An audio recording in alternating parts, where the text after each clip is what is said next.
Assalamualaikum warahmatullahi wabarakatuh.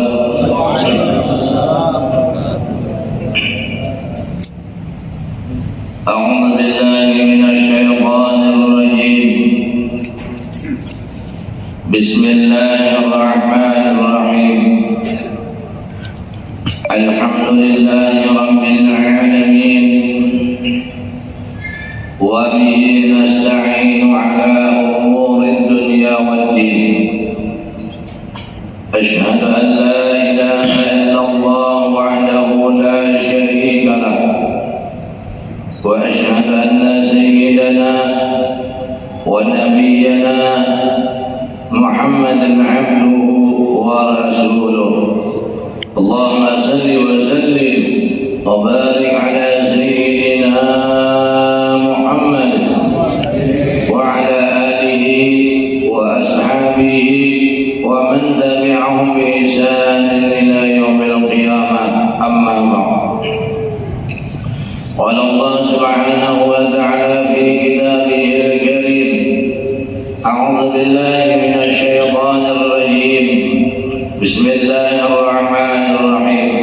Qalu subhanaka la ilma lana illa ma 'allamtana innaka antal alimul hakim. Wa la haula wa la quwwata illa billahil aliyyil 'azim. Shadaqallahul 'azim. Hadirin ma'asyiral muslimin wal muslimat, jamaah salat subuh rahimakumullah. Alhamdulillah, kita bersyukur kehadirat Allah subhanahu wa ta'ala yang senantiasa melimpahkan rahmatnya, taufik dan hidayahnya, sehingga kita bisa melaksanakan salat subuh berjamaah. Semoga Allah berikan kita semua dan keluarga istiqamah sampai akhir hayat kita, dan mudah-mudahan kita selalu mendapatkan maghfirah dan ridha Allah subhanahu wa ta'ala. Amin ya rabbal alamin. Salawat dan salam kita kirimkan kepada junjungan kita, Nabi kita, Nabi besar Muhammad sallallahu alaihi wasallam, dan para ahli keluarga beliau, sahabat tabi'in ila yaumil qiyamah. Hadirin ma'asyiral muslimin wal muslimat, jamaah subuh rahimakumullah. Sedikit kita menyampaikan, yaitu salah satu hadis yang pernah kita sampaikan beberapa subuh yang lewat, yaitu hadis yang diriwayatkan oleh Ad-Dailami dari Adi bin Khatim. Rasulullah sallallahu alaihi wasallam bersabda, "Sittatu asya'a tuhbitul a'mal." Kata Rasulullah, ada 6 macam yang menggugurkan amal ibadah kita. Ada 6 macam kalau kita lakukan maka habislah amal ibadah kita, tidak ada pahalanya, habis. Kemarin sudah kita jelaskan, yang pertama adalah al-ishtighalu bi'uyubil khalqi. Yang menghabiskan amal ibadah kita adalah orang yang suka memandang kejelekan orang lain, orang yang suka melihat kekurangan orang lain, orang yang suka memprotes-protes atau menyalahkan orang lain, sementara dirinya sangat banyak kekurangan, kesalahan.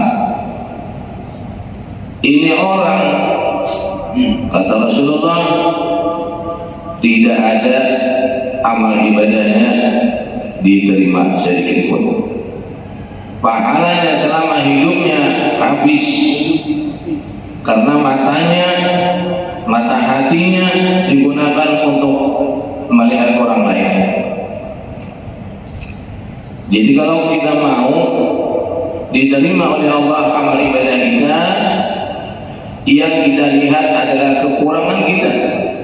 Siang malam kita melihat, merenung betapa banyak kekurangan saya, kekuranganku banyak, dosaku banyak, kesalahanku banyak, dan dulu-dulu pun aku banyak kesalahan. ibadahku sangat kurang, ilmuku sangat kurang. Diri kita lah yang kita lihat.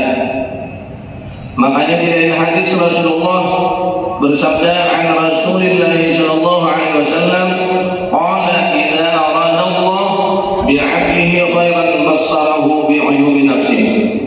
Kata baginda Rasulullah, apabila Allah menghendaki akan hambanya itu, akan orang itu kebaikan menjadi baik, bassarahu, maka matanya selalu melihat bi'uyubi nafsihi, aib dirinya, pribadinya sendiri aja yang dilihatnya. Karena kita ini banyak kekurangan, banyak kaiban kita banyak. Seandainya Allah buka kekurangan kita, kaiban kita, betapa malunya kita.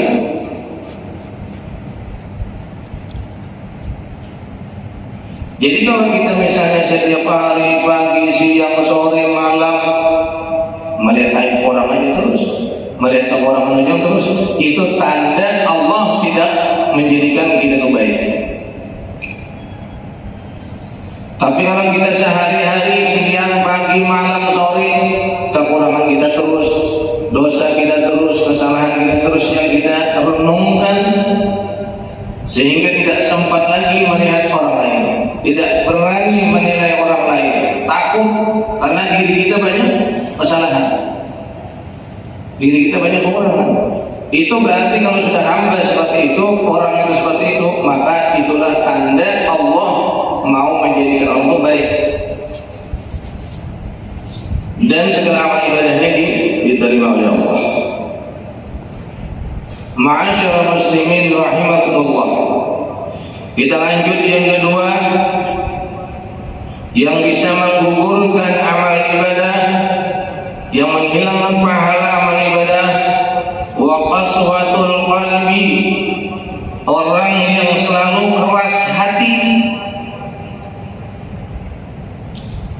Bahkan dikatakan oleh Luqmanul Hakim rahimahullah ta'ala, apa kata Luqmanul Hakim?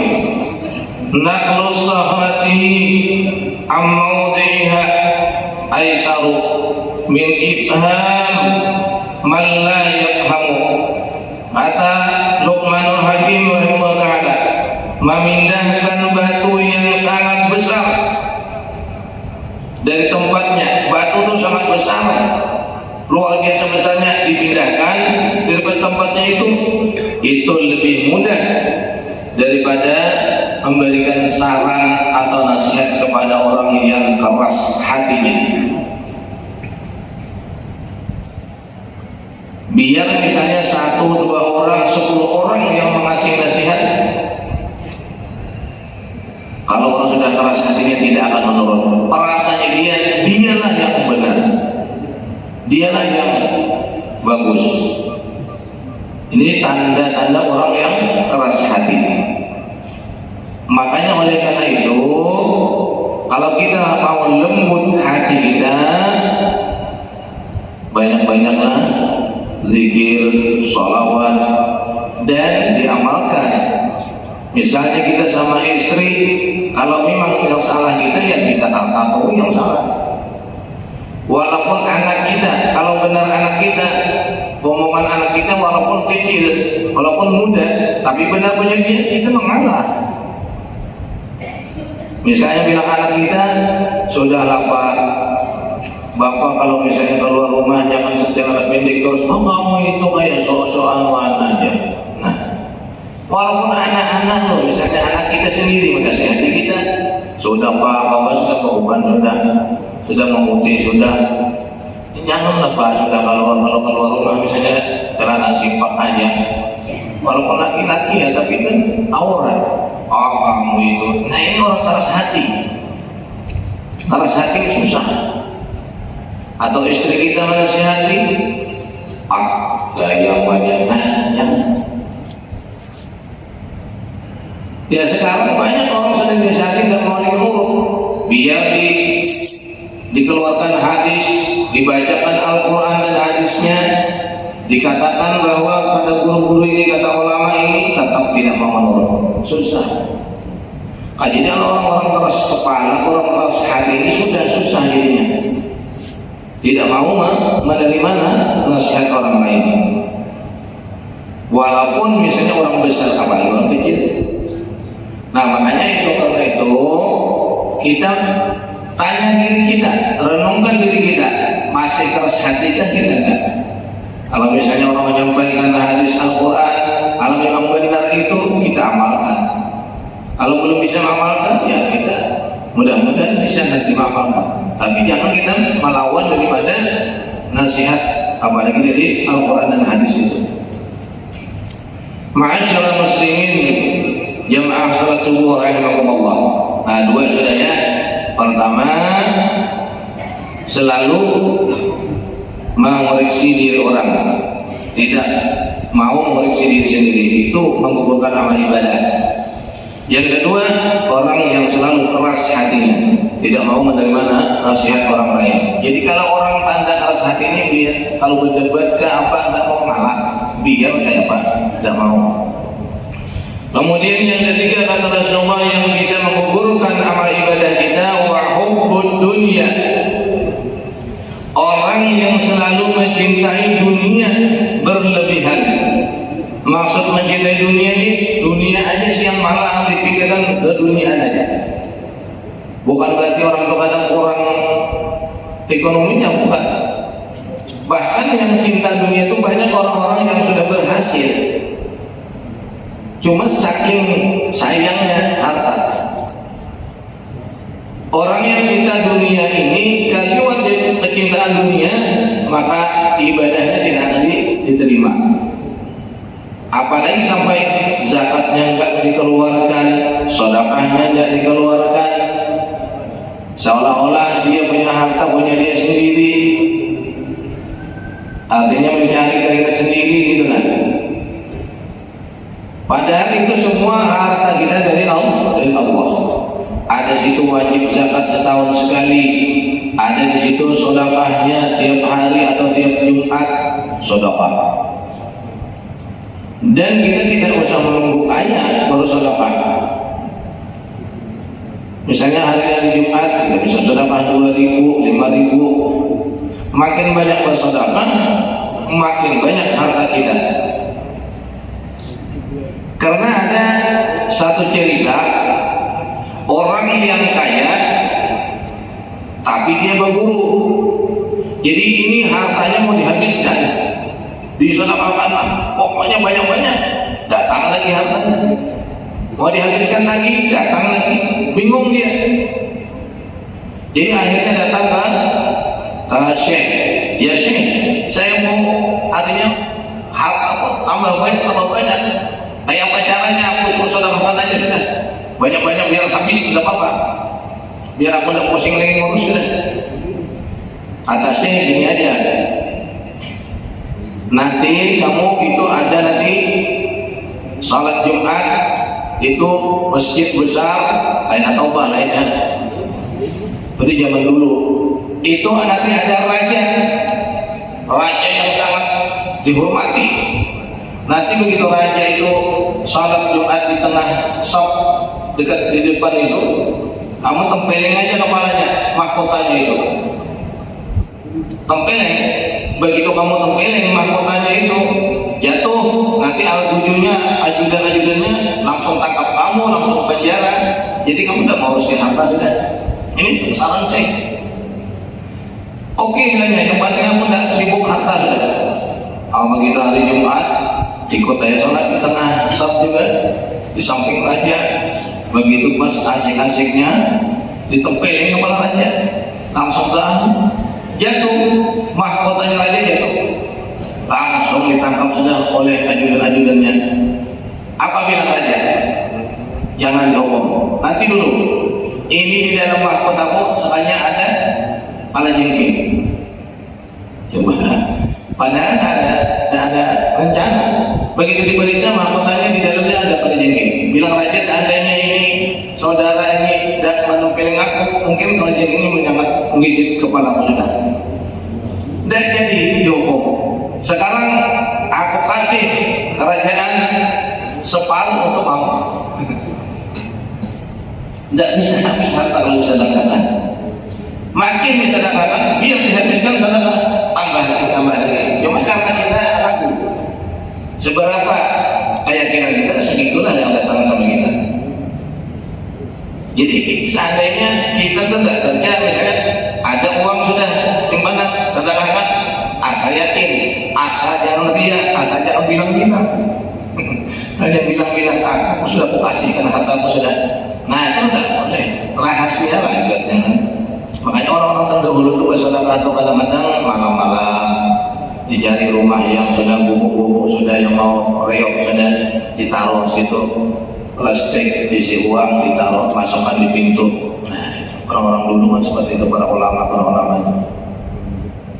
Bahkan Abah Kusukumpul waktu mengaji di Bangil sama guru beliau, Guru Haji Salwani Abdan, Pak Kiai Salwani Abdan, malam diajak keluar rumah jam 2 malam. Bilang beliau, kemana kita guru? Ikut aja. Ini baju jubah Pak Kiai Haji Salwani Abdan ini penuh nih, kantong kanan kiri uang. Saking beliau praktikkan sama murid, akhirnya keliling kampung itu yang mana rumah-rumah itu kasih uang di bawah pintu. Habis uang tetap jalan. Jadi di mana rumah-rumah orang miskin itu beliau menandatangan ke atas, ya Allah, ampuni dosa mereka dan kemiskinan mereka, kuatkan ibadah mereka, coba berikan rezeki mereka, mendoakan di depan pintu jam 2 malam. Nah jadi murid beliau. Cuma kalau sekarang misalnya seperti saya jam 2 malam keluar dan jadi fitnah. Ada yang nanti membunuh di mana itu ke rumah, siapa itu naik susah. Sekarangnya di rumah aja lah, banyak-banyak mendoakan orang lain. Maka kembalilah kepada kita. Siapa mendoakan orang lain cepat kabul dan nanti kembali kepada kita. Makanya para ulama, para kiai itu kalau ketemu dulu, walaupun orang-orang tidak waras dulu kita doakan. Bahkan ada orang wali berguru dengan orang gila. Aneh kan? Apa berguru sama orang gila? Kata beliau, orang gila itu orang makamnya ridho. Nasi basi, oke. Nasi yang kemarin oke. Makan aja dan senyum aja, enak aja dan tidak sakit. Adakah Bapak Ibu pernah mendengar musim corona 2 tahun orang gila mati karena corona? Ada. Yang mati karena corona yang paling takut itu yang mati. Ada orang gila makannya kadang di dekat sampah karena makam mereka dan ini pasrah orangnya. Kalau kita punya takut takut kepada penyakit, bukan takut kepada Allah, itu sudah. Nah itu tadi. Nah jadi yang pertama adalah orang yang suka menjadikan orang lain itu ibadahnya diterima. Yang kedua, orang yang keras hati. Yang ketiga, orang yang kaliwat mencintai dunia. Maka oleh karena itu mudah-mudahan kita bisa meninggalkan atau tidak melaksanakan yang dilarang oleh Rasulullah SAW. Itu aja mungkin yang bisa disampaikan. Mudah-mudahan ada manfaatnya dan mudah-mudahan Allah memberikan taufik hidayah kepada kita semua sehingga kita bisa mengamalkannya, dan mudah-mudahan kita semua diampuni segala dosa dan kesalahan. Kedua ibu bapak kita dan guru-guru kita dan keluarga kita, jiran tetangga kita semua diampuni oleh Allah segala dosa-dosanya, dan kita panjang umur, sehat walafiat, diberi rezeki yang halal yang berkah. Amin ya rabbal alamin. Mudah-mudahan mati dalam keadaan husnul khatimah. Demikian, ampun maaf. Assalamualaikum warahmatullahi wabarakatuh.